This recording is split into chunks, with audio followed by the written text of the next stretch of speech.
26ਵੀं आईनी तरामीम पर इत्तफाक राय पैदा करने के लिए मुशावरत का अमल तेज हो गया। पीपल्स पार्टी के चेयरमैन बिलावल भुट्टो जरदारी मौलाना फजल रहमान से मुलाकात के लिए उनकी रिहाइश गाह पहुंचे, जबकि इससे पहले पीटीआई का वफ्द भी मौलाना से मुलाकात करने पहुंचा था। बिलावल भुट्टो की मौलाना की रिहाइश गाह पर बलोचिस्तान नेशनल पार्टी के सरबराह अख्तर मैंगल से भी मुलाकात हुई। मौलाना फजल रहमान की रिहाइश गाह आमद से पहले बिलावल भुट्टो जरदारी की क़यादत में पीपल्स पार्टी के वफ्द ने वज़ीर-ए-आज़म हाउस में वज़ीर-ए-आज़म शहबाज शरीफ से मुलाकात की, जिसमें मौजूदा सियासी सूरत-ए-हाल पर तबादला ख्याल और मुशावरत की गई।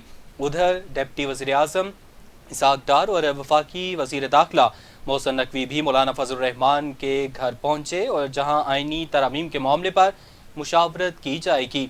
जबकि दूसरी जानिब ज़राए का कहना है कि सियासी कायदीन ने बानी पीटीआई के मौक़िफ़ तक मुलाकात में वक्फा लेने का फैसला किया है। ज़राए ने बताया है कि बानी पीटीआई के जवाब के बाद मौलाना के साथ हिकमत अमली तय की जाएगी।